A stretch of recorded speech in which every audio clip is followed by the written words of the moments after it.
Since the day we met, Elaine had always been the heart of our little family. She had this infectious energy that made everyone around her feel more relaxed and at ease. I was taken with her from the moment we crossed paths at a mutual friend's party, and 19 years later, not much had changed. Life as a police officer had worn me down, but Elaine always knew how to lift the weight off my shoulders, even when she didn't realize it. She was more than just my partner. She was my closest confidant, someone who always believed in the best of people, a trait I'd grown skeptical of in others over time. Retirement had been a bittersweet adjustment for me, swapping the unpredictable pace of the police force for a steady life as a contractor. While Elaine kept up with her demanding job as an executive assistant at Farrell International, I found comfort in our routine, raising our son, Tommy, and managing the household with a more hands-on approach. But that evening, things began to shift in a way I wasn't ready for. It was almost 5:30 p.m., and my wife of nearly 2 decades, Elaine, hadn't come home from work or tried to contact me. Normally, she would walk in shortly after 4 o'clock, as her job with Farrell International ran from early morning until late afternoon. Since her former boss, Michael Farrell, passed away 2 years ago, his daughter Janice had taken over the company and kept Elaine on as her trusted assistant. Our son Tommy had already gotten home from school and was upstairs rushing through his homework so he could relax in front of the TV later. By 5:45, I was getting concerned and called Elaine's cell, but it went straight to voicemail. I had just left her a message to call me when she walked in, carrying several bags from Antonio's Italian restaurant. She gave me a quick kiss on the cheek on her way to the kitchen. "Sorry, honey, I had to stay late and didn't take anything out of the freezer for dinner, so I grabbed something from Antonio's. Hope that's okay?" "Sure," I said, "but I was worried. Why didn't you call?" "I forgot to charge my phone last night, and when I got to the car to call you, it was dead." One of my few pet peeves with Elaine was that her phone was often either off, dead, or silenced, so I could rarely reach her when she was out. Whenever I complained, she would always say, "You're right, Joe. I'll do better." She'd remember for a few days, but then things would go back to normal. Frustrating, but something I had learned to live with. Elaine was in a great mood during dinner, but most of the conversation was dominated by our 7th or 8th grade son, who was excited about upcoming baseball tryouts and frustrated with how much homework his math teacher, Mrs. Fielding, was assigning. We always let Tommy have the TV until his 9 p.m. bedtime. But early on, we decided he wouldn't have a TV in his room, a fact he often complained about. There wasn't a TV in our room either, since we didn't want anything to distract us from sleep or closeness.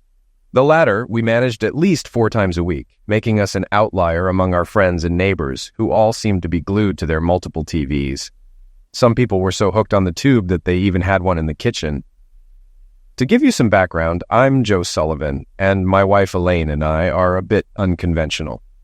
I retired last year at 50 as a patrol sergeant with the county police department. Thanks to the state retirement system, which lets military veterans buy back their service time to add to their police retirement, I was able to count my 4 years as an Army Ranger toward my 25-year retirement. In short, I and other vets had the option to pay into the system the amount the county would have contributed, applying that time toward retirement. The physical demands of police work and my part-time handyman job left my 5'11" 11 inches frame with very little body fat. Since retiring, I've turned my side job into a full-time contracting business, with connections I made over the years, doing small home improvement projects. I don't need to advertise. My reputation for quality work brings in plenty of clients through word of mouth. My wife Elaine, who will turn 45 next month, was 25 when we married. I was 31 and had just started my police career. The details of our courtship aren't important, but suffice it to say we met at a friend's party, and I was instantly smitten. Elaine still has the same wavy, shoulder-length brown hair, blue eyes, and captivating smile she had when we met. And at 5'8", she's still a size 8. Besides her attractive looks, it was her lively personality that really drew me in. She can be a little naive about people's motives, which might just be my own cynicism from years in law enforcement. As an executive assistant at a mid-sized international company, she earns a good salary, and together with my increased income as a contractor, we are financially comfortable. We are best friends, respect each other, and our marriage has always been an equal partnership. We share responsibilities, including parenting, cooking, and household chores. Of course, some tasks are split by gender. She doesn't touch yard work, and I stay out of her laundry room. I learned that lesson the hard way after ruining several of her blouses by mixing colors. Tommy had gone to the living room to watch TV, and I was helping Elaine clear the table and load the dishwasher. Usually, after cleaning up the kitchen, we would have coffee before heading to the den to either talk or read. Tonight was no different. As Elaine set a cup of coffee in front of me, she casually mentioned, "Connie got a promotion to head up our London office, and if it's all right with you, we were planning to go out to dinner and maybe dance a little tomorrow night."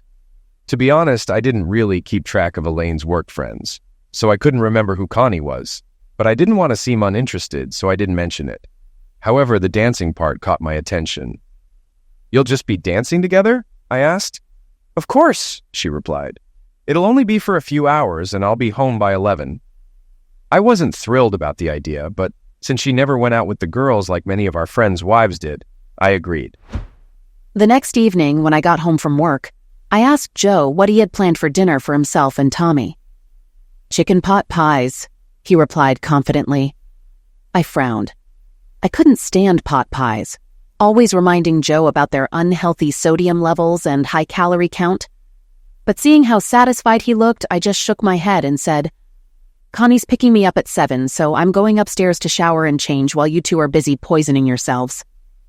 At 6:50, the doorbell rang. I assumed it was Connie, but from upstairs I heard Joe open the door. Expecting to see Elaine's friend, I opened the door and was surprised to find a well-dressed man, around 35, tall with wavy blonde hair. My first thought was that he was a salesman, or worse, a Jehovah's Witness. But then I remembered Jehovah's always came in pairs. He quickly dispelled both notions by extending his hand and saying, "Hi, you must be Joe. Elaine talks about you all the time." As I hesitantly shook his hand, he stepped past me and into the house. Sensing my confusion, he flashed a bright smile and added, "Oh, maybe you don't remember me. We met briefly at the office Christmas party. I'm Conrad Hunter. I wanted to thank you for letting me take Elaine out tonight. I guess she told you I'm leaving next week to head our London office, and your wife has been such an incredible help to me these last 2 years that I wanted to show my appreciation." He said all of this in just a few seconds, but his eyes seemed to be sizing me up, and there was a slight air of superiority in his tone. My senses finally kicked in, and I responded, "Well, Conrad, there must—" "Call me Connie," he interrupted cheerfully. "Everyone does." I didn't need any more clues. I pieced it together and, with more firmness, said, "Well, Connie, I think there's been some misunderstanding. Give me a moment to talk to my wife." I hurried up the stairs as quickly as I could, trying to keep my composure. When Joe walked into our bedroom, I had just finished adjusting my dress and was checking myself in the full-length mirror. I was wearing a black cocktail dress, classy but not overly conservative. I picked up my red leather clutch, which matched my 4-inch red heels, and turned to Joe with a smile. "I heard the doorbell. That must be Connie. How do I look?" Joe didn't answer, but the anger and disbelief on his face made me ask, "What's wrong, Joe? You look upset." "Upset?" he yelled. "My wife wants to go out with some young guy who's trying to make me look like a fool. So no, I'm not just upset, I'm shocked. I'm angry and embarrassed that there's a man downstairs in my house waiting to take my wife out for what he thinks is a romantic evening. And unless he's gay, his goal is to get you into bed." I crossed my arms and felt the heat of my own anger building. I knew this conversation wasn't over, and it wasn't going to end well. I could tell from the silence that she was calming herself, preparing for a verbal attack. When she finally spoke, her voice was filled with more anger than I had ever heard before. "Well, Joe, I'm the one who's shocked and angry. First of all, you've practically accused me of letting another man seduce me. Your insinuation is not only insulting, it's deeply hurtful. Secondly, I've worked with Connie for 2 years, and he's always been a perfect gentleman. He's never once hit on me or said anything inappropriate." She grabbed her purse and headed for the door. "I'm not going to leave him standing down there while you make a fool of yourself. I'll be home around 11, and hopefully by then you'll have pulled your head out of your back." I stood there, stunned, watching her go down the stairs. I couldn't remember ever being this angry. Joe and I had built our marriage on love and trust, and I couldn't believe what my husband of 19 years had just implied. It seemed that the respect and trust I thought we shared was only on my side. Connie clearly sensed something was wrong. As I gave him a kiss on the cheek, he asked, "Is everything all right?" Forcing a smile, I replied, "Absolutely. Ready to go?" I glanced back up the stairs as Connie placed his hand gently on my back, leading me out the door. From the top of the stairs, I stood watching my wife kiss her date on the cheek. She briefly glanced up at me, and I could have sworn there was a smirk on her face. He wrapped his arm around her waist and guided her out the door. The anger I felt wasn't just directed at Elaine, but also at myself for not being more forceful in stopping her from going out. By doing this, she was disrespecting our marriage and risking our relationship. Thinking back to yesterday, when she told me about her plans for dinner and dancing with a colleague, I now realized she had deliberately avoided using words like he, him, and his. Just the name Connie. It seemed unlikely someone could avoid using those pronouns unless it was a deliberate effort to deceive me. Surely she didn't expect me to remember a brief introduction at a crowded office party from nearly a year ago. Meanwhile, I was in the car with Conrad. Connie was making small talk, but I was still so upset with Joe that I barely heard what he was saying. I snapped back to reality when he asked, "Well, what do you think?" "Oh, Connie," I said. "I'm sorry. My mind drifted for a moment." "No worries," he replied. "I was asking what you thought about having dinner at the Chop House. It's in the Marriott, and there's a great dance club there." Forcing thoughts of my recent argument with Joe out of my mind, I responded, "That sounds lovely. I've never been, but I've heard good things about it." Connie gave me a questioning look, and while reaching over to squeeze my hand, asked, "Is everything okay, Han? You seemed upset when you came downstairs, and from my brief encounter with your husband, I got the impression he wasn't exactly on board with our date." I noticed him calling me Han and referring to the evening as a date, along with the hand squeeze, but I didn't find it concerning. After all, I'd known him for 2 years, and plenty of men call their female friends Han. As for the word date, well, in a loose sense, I guess it was, just not in the way Joe was interpreting it. "You're right," I said. "I assume Joe remembered you from the party, especially since he had innocently asked later who I was dancing with. Thinking back, I may not have said Connie. Maybe I said Conrad. I honestly don't remember. I guess when you showed up, he realized that Connie wasn't the girlfriend he'd been expecting, and he got the wrong idea." "Listen, Han," he said sympathetically. "If you want to change your mind about tonight, I completely understand. I'd be disappointed, though, not just because you look stunning, but because I was really looking forward to a couple of hours on the dance floor with you." "Absolutely not," I said, perhaps a bit more firmly than I intended. "I'm looking forward to a nice dinner and enjoying your dancing skills, which I must say are impressive. Unfortunately, Joe has 2 left feet and only manages a couple of obligatory dances when we go out." Not wanting to put Connie off, I added with a playful smile and a teasing tone, "But remember, I'm a married woman and I promise to be home by midnight. I'm all yours until then." I did remember telling Joe I'd be home by 11, but that was before he ticked me off. Connie flashed his dazzling smile, and this time, with a quick touch to my knee, he said, "Great. Let's just enjoy the evening, and I'll make sure to get Cinderella home before the clock strikes 12. Back at home, Tommy and I ate our pot pies, but for the first time, I couldn't enjoy mine. My son asked when his mom would be back, and since I had already told him she was out to dinner with a girlfriend, I saw no reason to embarrass myself by explaining that his clueless father had allowed her to go on a date with another man. That's exactly how I saw it, a stupid, gullible fool. The more I thought about it, the angrier I became. Tommy's weekend bedtime was usually extended to 10 o'clock, but honestly, I didn't want to sit alone staring at the walls, waiting for my wife to come home, so I gave him an extra hour. At 11, I sent him off to bed with a hug, though he was too old for a kiss. It embarrassed him now. I then took up my spot in the living room, watching the muted TV while waiting for the sound of a car pulling into the driveway. My anger had only grown, and I planned to have a serious talk with Elaine when she got home. I was sure their relationship was professional, but no married woman, especially not mine, should be out dining and dancing with another man. I trusted Elaine, despite my earlier words, but I didn't trust the guy she went out with. Maybe it was my cop instinct, or just the instinct of a jealous husband with a beautiful wife. Either way, his gentlemanly act didn't fool me. I could see the carnivore behind his eyes. I just hoped my Red Riding Hood wouldn't be deceived by the wolf in sheep's clothing. At 11:30, I resisted the urge to call Elaine's cell, but by 11:45, I couldn't hold back any longer. I knew her original home by 11 had shifted to around 11, but I still expected her to answer and tell me she was on her way. Yet again, the call went straight to voicemail, and I didn't leave a message. Since it went directly to voicemail, her phone had to be turned off on purpose, which only made me angrier. We had a great dinner at the Chop House, starting with a couple of Cosmos for me and some beer for Connie. I have to admit, I wasn't immune to his flattery about how lucky my husband was to have such a beautiful, charming, and sexy wife. When my age came up in conversation, he boosted my ego even more by saying he assumed I had married an older man and that I didn't look a day over 35. Flattery works wonders on women, and I was no exception. I had all but forgotten my little argument with Joe and was excited to hit the dance floor with Connie. The band was fantastic, and we danced almost nonstop for an hour. We only sat down when a slow song came on, and I subtly guided us off the floor. After the band took a break, I excused myself to use the ladies' room, and when I came back, Connie had a fresh Cosmo waiting for me and a beer for himself. I was thirsty from all the dancing and probably drank it faster than usual. So when the band started up again and we returned to the dance floor, I felt a bit lightheaded.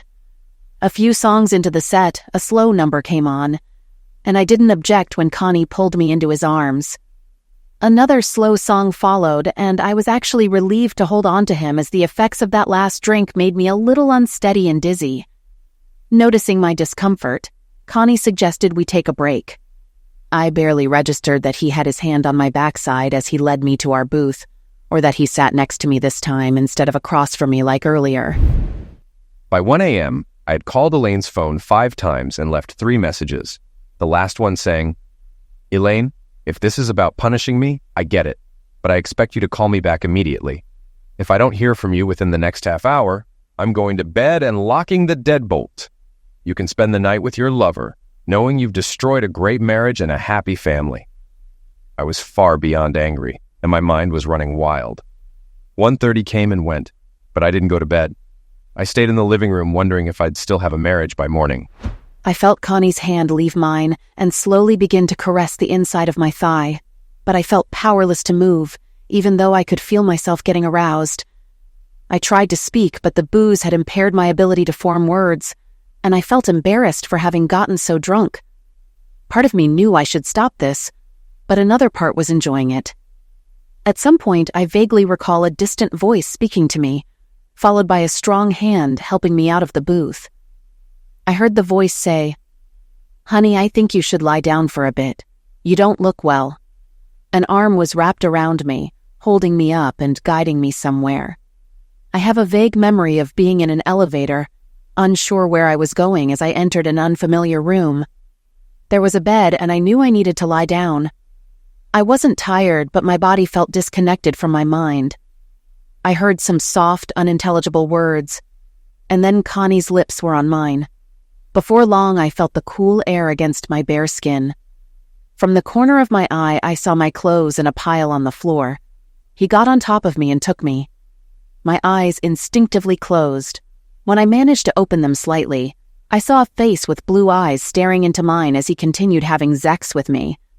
Not Joe. Not Joe. My mind screamed, but no words came out. As my mouth opened, my body trembled with an overwhelming climax. Meanwhile, I was in full panic mode. By 5 a.m., after making several more unanswered calls, I finally collapsed onto my bed, falling into an exhausted and restless sleep, convinced that our marriage was over. Unless something catastrophic had happened, there was no excuse I would accept or reason to forgive her for this blatant betrayal. Just after 7 a.m., my phone rang. Thinking it was Elaine, I was tempted not to answer, believing there was nothing she could say to undo the damage she had caused. But when I looked at the caller ID, I saw a number I didn't recognize. Reluctantly, I hit the accept button and groggily answered, "Hello?" The voice on the other end asked, "Is this Joe? Joe Sullivan?" As I confirmed it was, a sick feeling grew in my stomach, fearing that someone might be calling to inform me of that catastrophic event I had brushed off earlier. "Joe, this is Terry Connor. Remember me?" Terry had been one of the newer patrol officers under my supervision before I retired. He was an ex-Marine and a solid cop, more streetwise than some of his peers who hadn't served in the military. "Of course, Terry," I replied, my worry clear in my voice. "What's going on?" He hesitated before asking, "Is your wife home?" A wave of dread hit me as I responded, "No, she went out to dinner with a colleague and was supposed to be back by 11 last night. I haven't been able to reach her. Every call has gone to voicemail." Is she all right? I asked, my voice shaky. Yes and no, Terry said. Joe, she's at Mercy Hospital. She came to the ER on her own, reporting that she had been sexually attacked. I caught the call, but all she would say was her name and that her husband was a former cop. She refused to talk to anyone but you. She doesn't have any visible injuries, but they're running blood tests and doing a sexual attack exam. I'm sorry to be the one to tell you, but you should get down here as soon as possible. I'll have to call this in to the detectives, but I wanted to give you a heads up. How soon can you get here? 15 minutes, I responded abruptly. Okay, Joe. Normally I'd have to return to patrol when the detectives arrive, but I'll stall for a bit so you can get here before they do. Thanks, Terry, I said sincerely. I'll be there as fast as I can. My first thought was, I'm going to eliminate that prick. I didn't want to wake Tommy, but I couldn't leave him to wake up in an empty house, unaware of what was going on. I went to his room and gently shook him awake, saying, Hey, son, wake up. He rubbed his eyes, looking confused, but I continued quickly, knowing I had little time. Tommy, your mom was in a minor car accident. She's okay, but they're checking her out at the hospital as a precaution. I need to go down there with the insurance information. I just didn't want you to wake up and find the house empty. Like I said, she's fine. No cuts, no broken bones, so don't worry. Go back to sleep. I'll be home soon. Though concerned, he mumbled, Okay, Dad, and laid his head back down. My hands were shaking so badly I struggled to get the key into the ignition. When I woke up, it was because I urgently needed to use the bathroom, but I was still groggy and confused. The room was dark, except for the faint glow coming from a nightlight in the bathroom. I slipped out of bed and made my way toward the light. As my mind began to clear, I realized I wasn't in my own home.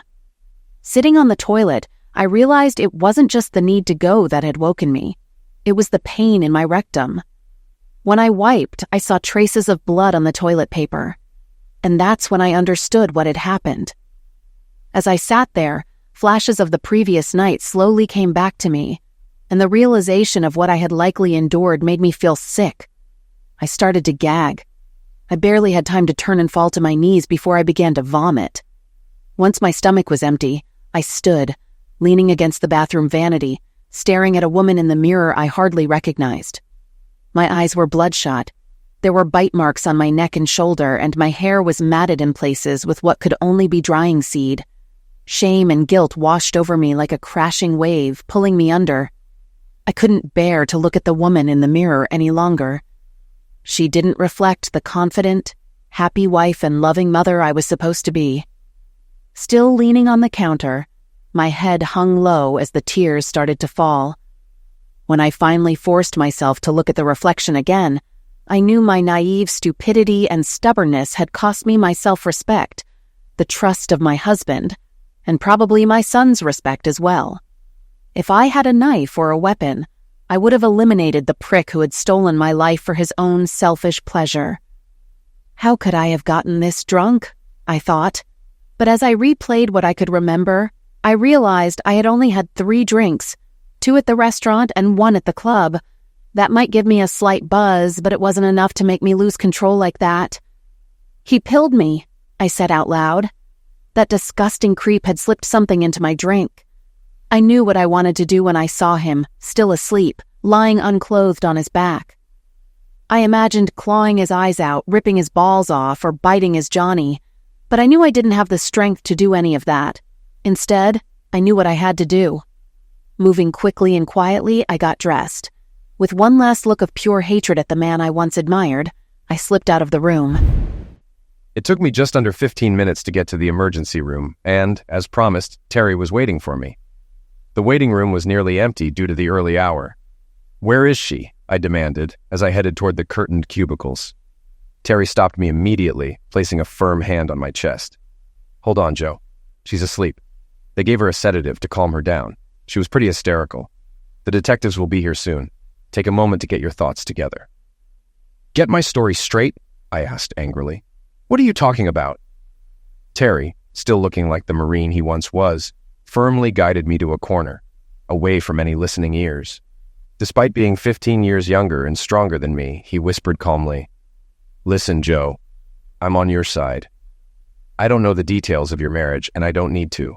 What I do know is that at 4:15 this morning, Your wife came here in a cab, claiming she had been attacked. They're going to want to know where you were, why she wasn't home with her family, who she was with, and why she showed up here dressed for a night out. She refused to answer any of my questions, insisting she'd only talk to you. Out of respect for you, I didn't press her, but the detectives will. I'm just saying, be ready to minimize any fallout for your family. Before I could thank Terry, two things happened at once. Two detectives arrived and the ER doctor approached us. One detective was male, and I recognized him right away. Harvey Berg, an old-school cop with 30 years on the force. The other was a woman I didn't know. As the doctor approached, Harvey paused, letting the female detective continue. He whispered something to her, and though she looked irritated, she stopped. The doctor, speaking with a slight Middle Eastern accent, asked, "Are you the patient's husband?" I couldn't help but notice he didn't refer to me as the sufferer's husband. Terry patted my back and headed toward the exit. "I'm Dr. Natal," he introduced himself. "Your wife has no visible injuries, though she does have some tearing in her rectum. It won't require surgery and should heal quickly. There are also bite marks, or what people often call hickeys, on both her bosoms, but they don't need treatment." My heart sank as a wave of nausea hit me, imagining Elaine being violated and hurt by that dirtbag. The doctor continued. "We performed a sexual exam and found seed in both her vulva and anus, as well as dried seed in her hair, indicating recent sexual activity. We've taken blood for booze and pill testing, but the results aren't back yet. As for now, that's all I can tell you or the investigators." His clinical tone irritated me, especially the way he framed it as sexual activity rather than attack. Sexual encounter didn't fit what I knew had happened. Your wife refused to answer any questions except to claim she had been pilled, and she insists on speaking only with you. I don't see any reason to admit her to the hospital, but I'll hold off on releasing her until the blood work comes back. She's had a mild sedative to calm her down, but she's awake now. You can go see her." "Do you have any questions, Mr. Sullivan?" he asked. I shook my head. "No." "All right. If any come up, feel free to have me paged. The results should be back in about an hour, and I'll consult with you then." Without offering any sympathy, he turned and left. I started toward the cubicles, but the female detective, a short brunette with a stern expression, stepped in front of me, blocking my way. My first instinct was to push her aside, but before I could react, she spoke authoritatively. "I'm sorry, Mr. Sullivan, but my partner and I need to speak to your wife first. This is a criminal investigation, and we need her statement." I looked over at Harvey, who was approaching, shaking his head in frustration. He said firmly to her, "Let it go, Anderson. Joe can see his wife for a few minutes, and then we'll do the interview." She flushed with anger and responded, "Harvey, you know the rules. Letting the husband in before us risks tampering with her statement, which could be used later in a trial." I later learned her name was Sandra Anderson, a 27-year-old rookie detective with less than 5 years on the job. She had a big connection, though. Her uncle was the deputy mayor. Harvey, clearly unimpressed, replied sarcastically, "Look, Anderson, I was making felony arrests before you were born. As lead detective, I'm in charge here. Joe Sullivan is a colleague, retired or not, and he deserves some professional courtesy. If that bothers you, go wait in the car or the cafeteria. If you want to report me, go ahead. I'm looking for an excuse to retire anyway." Anderson stormed off, her face red. Once she was out of earshot, Harvey muttered, "Goddamned affirmative action. She couldn't catch a gambler at a poker game." "Go ahead, Joe," he added. "I'll give you 15 minutes while I finish some paperwork." When I pulled back the curtain to Elaine's cubicle, she turned her head toward me, and upon realizing it was me, turned away and started sobbing. I pulled up a chair and sat quietly, waiting for her to compose herself. I felt sympathy seeing her so distraught, but honestly, my anger outweighed my empathy at that moment. I couldn't bring myself to look my husband in the eye, so I turned away and just started crying. I had desperately wanted him by my side, but now I didn't even know what to say. How could I possibly apologize for ignoring his concerns, only to end up being used by a sexual carnivore? In the harsh light of day, I realized it had been a date. No matter how innocent my intentions were, I had gone out to dinner and dancing with a man who wasn't my husband. Lying here, I kept thinking about how I would have reacted if the roles were reversed. What if Joe had told me he was going out with Andy, and Andy turned out to be Andrea, a younger, more attractive woman he wanted to reward for some reason? Joe's voice interrupted my dark thoughts as he said, "Elaine, the detectives will be in here soon to take your statement, so be ready. Some of their questions will be embarrassing and intrusive. If you're saying the Zex happened because you were mentally incapacitated by pills or booze, you have to be honest. I have to warn you, if you try to mislead them, they'll know. The lead detective has over 30 years of experience and is a skilled interrogator. He'll see through any attempt to lie. His detached tone struck me, and the only words that stuck in my mind were claim and deception. Beyond that, he hadn't even touched me. No comfort, no warmth. He sounded more like a lawyer than my husband. Even through my tears, anger started to build inside me, and finally I turned to him and snapped, "Joe, you sound like you don't believe me. I wouldn't talk to anyone until you got here because you've known me for over 20 years. You know that while what I did was stupid, I never intended to have Zex, let alone be attacked by someone I trusted and considered a friend. Damn it, Joe. I wasn't seduced by that monster. I was pilled and violated. But I guess you don't see it that way, so why don't you just leave and go hang out with your cop buddies?" I turned away again, too angry to cry anymore. I heard his chair scrape against the tile floor, and moments later the privacy curtain opened and closed. I knew he was gone, probably for good. When I returned to the waiting room, Harvey looked up with a questioning expression. His irritated partner sat across the room, arms crossed with a sulky look on her face. "Thanks, Harvey," I said sincerely, knowing that what he had done for me could cause him trouble. "You can go in now," he nodded. "But for the record, I intentionally provoked her anger, and I believe she's telling the truth." He gave a signal to his partner, who reluctantly followed him into the cubicle. About 45 minutes later, neither Harvey nor his partner had come back out when I noticed Dr. Nadell scanning the now crowded waiting room.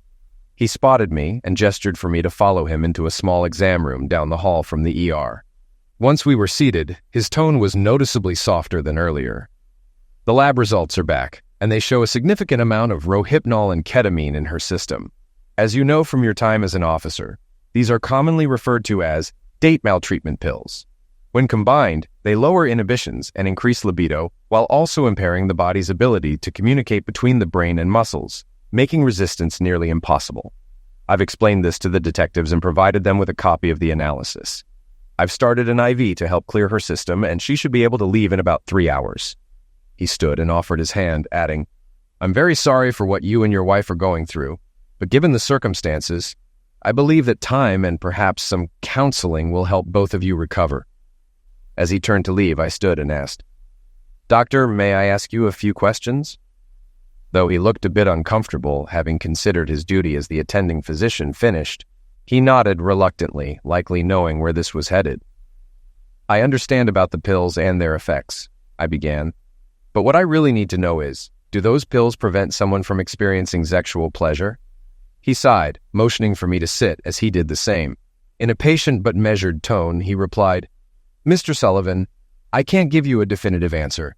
However, when the body's sexual organs are stimulated, it's possible for the body to react even if the brain doesn't. The reaction is purely physiological, with no voluntary or emotional involvement." Then he added, "To answer your underlying question, yes, it's possible your wife experienced a climax. Even sufferers who have been forcibly attacked without pills sometimes report climaxing. It often adds to their trauma as they feel betrayed by their body for deriving physical pleasure from an unwanted act. Whether pilled or physically forced, the response is still involuntary, much like a reaction to pain." He gave my shoulder a reassuring pat, stood up, and left, likely relieved that I had no more difficult questions to ask. I hadn't noticed that Harvey and his partner were standing near the entrance to the treatment area, apparently waiting for the doctor to leave. As Harvey approached, his partner, looking slightly less hostile, stayed back, letting him take the lead. Harvey began, "Joe, you've got 20 years of police work under your belt, so I won't insult your intelligence by explaining the procedures. First, I'm sorry for you, and especially for your wife. Based on her statement and the lab report, I'm confident she was pilled, and, given her inability to consent, she was attacked. The dirtbag probably spiked her drink when she went to the ladies' room. She had no idea what was happening and doesn't remember much of the attack." He paused before continuing. "Now, for the hard part. I hate to say this, Joe, and if I were telling this to a stranger, it would be a major breach of protocol. But for the sake of your family, especially your wife, I wouldn't recommend pursuing charges against this guy." I started to object, but Harvey cut me off. "Hear me out, Joe. Whatever you decide, I'll back you. But you know better than anyone how flawed our legal system is. If this piece of trash gets a decent lawyer, the first thing they'll point out is that your wife willingly went on what looks like a date with him. Yeah, I know she blindsided you. She explained everything. But to a jury, the fact that she went out to dinner, had drinks, and danced with him won't look good. As for the pills, they'll argue she took them voluntarily to lower her inhibitions. He sighed and continued, There's case law on this, Joe, both in this jurisdiction and nationwide. Some women have used these pills themselves. They'll argue that when she realized how much time had passed, she panicked, thinking her marriage was in jeopardy, and made up a story to cover her tracks. I stayed quiet, letting the weight of his words sink in. You don't need me to tell you how ruthless defense attorneys can be. They'll drag both of you through the mud, and the media will paint you as a permissive husband and her as a promiscuous wife. Your son could face backlash from his peers, and in the end, the guy could still walk free. Harvey softened his tone. Joe, talk to your wife. It's her decision in the end. But I need to know what you want to do before I leave. I can write this up as an unfortunate situation where your wife was led astray, and the report will stay buried. After 30 years, I've earned plenty of favors from the department and the DA, so you won't have to worry about charges or a false report. At first, I was hysterical. When it was suggested that my assailant might walk away free, I screamed, No one believes me! Not the doctor, not the cops, not even my husband. Joe tried to grab my hand, but I pulled it away and began to sob. He held my hand again, but this time refused to let go when I tried to yank it away. Elaine, everyone believes you. Everyone. This isn't about believing you. It's about facing a harsh reality. It's not about letting that dirtbag off the hook. It's about sparing you the humiliation and indignity of a public trial, one that would play out not just in the courtroom, but in the local media too. If we had even a 50/50th chance of winning, I wouldn't suggest this. But honestly, it's not even close. In the end, I reluctantly agreed. I think I did it more to protect Tommy from the embarrassment than for myself. As promised, Harvey buried the story, and we never heard from the DA. Unfortunately, not all stories have happy endings, and ours was one of them. The counseling sessions were emotionally draining for both of us, especially when Elaine described the one moment she clearly remembered. She told me how, during the encounter, when she opened her eyes, she initially thought it was me having sex with her. Even when she realized it wasn't me but him, she was in the middle of a climax and continued to let it happen. The therapist tried to explain her reaction by asking me, Joe, if you were in a similar situation and started to climax, do you think you could stop? I responded sarcastically, You mean pull my Johnny out of her mouth, or from down there or back there? I added bitterly. I saw Elaine flinch at the innuendo from the corner of my eye. After a pause, I answered more seriously. First of all, Doc, I wouldn't put myself in that situation, so the question is moot. But hypothetically, yes, I'd stop. We tried hard to salvage our relationship over the next 8 months, but it felt like watching a snowman slowly melt until the head finally fell off and shattered. Oddly enough, I had almost forgotten about the actual Zex. What haunted me more was the image of her walking down those stairs, reaching up to kiss him on the cheek, and the defiant look she gave me as he put his arm around her and walked her out the door, and, in hindsight, out of my life. Elaine later explained how she had been angry and kissed him just to spite me, to tweak my nose a bit, as she put it. But the fact that she wanted to hurt me like that was more than I could get past. The disrespect, the betrayal, and the lying were the real butchers of our marriage. I had warned her about the potential consequences, but she chose to ignore me. She made her bed, and I refused to sleep in it. She would have to sleep in it alone. It's been 2 years since our tearful divorce. I gave Elaine the house until Tommy turns 18 or graduates from college, though I'll likely give it to her in the end.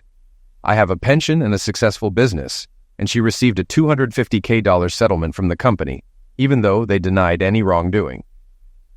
Elaine did manage a small victory over Conrad Hunter. Although we were advised that a civil suit wasn't likely to succeed, our attorney submitted our notarized statements and the pill report. Of course, the creep denied everything, but 2 sexual maltreatment complaints against him from his previous office had been overlooked, either intentionally or not. One female employee had accused him of groping her in the break room, and another, a married woman requesting a transfer to another city, claimed he offered to insure the move in exchange for a sexual favor. Neither complaint was substantiated. Elaine's case fell into the same he said, she said category. But the company, tired of the potential legal risks he posed, terminated him without cause. Not only did he lose his promotion to London, but he was let go without a letter of recommendation. After 12 years, the company gave Elaine the money to avoid a public embarrassment and costly lawsuit. We both regretted that our marriage couldn't be saved, but we also recognized the futility of continuing a charade that was injuring our son. As far as I know, neither of us dated for over a year, though Elaine has recently been seeing someone regularly. He's a few years younger than her, and was widowed young. He seems like a good man, and on the rare occasions we cross paths, he's always friendly. But it's hard to forget 19 years of closeness with a wife. Initially, I was polite but distant toward him, though my jealousy has lessened over time. Now, I genuinely wish them well. My softening attitude likely has a lot to do with Alicia, the woman I've been seeing. She was a customer of mine for several home improvement projects, and she finalized her divorce over a year ago after her abusive, booze-dependent husband put her in the hospital with a concussion and a fractured collarbone. Her 14-year-old son Kevin and I have become close, and I've included him on several outings with Tommy. The boys get along well, and while my relationship with Alicia has become intimate, we've kept separate residences, partly for appearances with the kids, and partly because we're both a little cautious about marriage again. Now, for the part I've never shared, while Elaine got her revenge on Conrad, mine came later. During my years on the force, I met all kinds of people. The good, the bad, and the truly ugly. One of the latter was Mario, an Irish mob enforcer. I'd arrested him 3 times for attack, but he walked each time. 3 months after the incident with my wife, I ran into Mario. He greeted me like an old friend, and we talked about life. 5 days later, he called me to meet him at a local bar. After our drinks, he led me to his car and said, "I've got a gift for you." He opened the trunk, revealing a small bag. Inside was a jar, the kind used in biology labs. Mario shone his phone's light on it, and I saw what looked like a male organ and 2 testicles. Mario grinned and said, "Your wife's tormentor won't show his face to a woman again. Don't worry, he's alive. He just won't be the big man anymore." I had no words. I shook his hand and went home. Sometimes life gives you unexpected gifts. 2 years after our divorce, Elaine and I have slowly found our way forward. The pain and resentment that once defined our relationship have mostly faded, though the scars are still there, reminders of what was lost. We tried our best to salvage what we could, but some things, like trust, once broken, can never be fully repaired. We were together for 19 years, raised a son, and shared countless memories, but the betrayal, whether intentional or not, was too deep to overcome. Elaine's life has taken a different path. She's been seeing someone regularly, a younger man who's been widowed for several years. From what I can tell, he seems like a good man. And though it stung at first to see her moving on, I've learned to let go of my jealousy. The occasional times when we cross paths, he's always respectful toward me, and I've even wished them well. Despite everything, Elaine deserves happiness, and I've come to accept that her happiness no longer involves me. She's not the woman who left the house that night, and I'm no longer the man who watched her walk out the door. As for me, I've found someone too, Alicia. We met when I did some contracting work for her after her own bitter divorce. Her ex-husband's abusive and violent nature left her wary of relationships, but over time, we've built something special. I've taken things slowly, partly out of caution and partly out of respect for our kids. Her son Kevin has grown close to Tommy, and they've become friends through our weekend outings. My relationship with Alicia has its own set of challenges, but it feels different, healthier, more honest.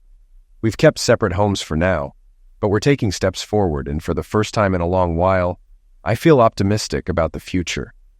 In the aftermath of everything, Elaine and I were able to handle things peacefully for the sake of Tommy. He's a strong, bright kid, and watching him grow and navigate through this difficult time has been a source of pride for both of us.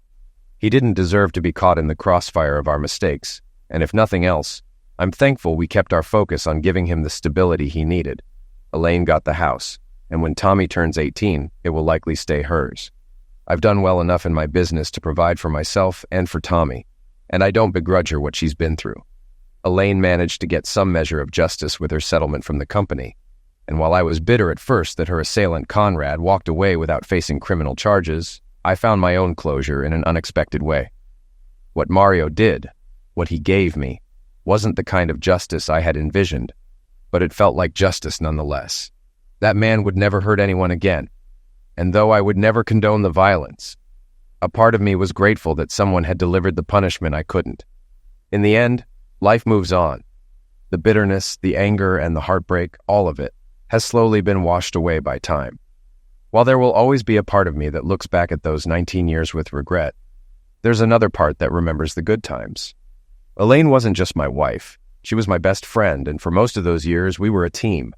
But sometimes even the strongest bonds can break under the weight of life's pressures. And when they do, you're left to rebuild from the ground up. I've rebuilt, and I'm still rebuilding. Elaine has too. Our marriage is over, but life isn't. I don't know what the future holds for either of us. But I do know that we're both stronger now, in our own ways. We've learned from our mistakes, and we've moved on. Life has a way of surprising you. And while I didn't see this path coming, I'm learning to embrace it, one day at a time.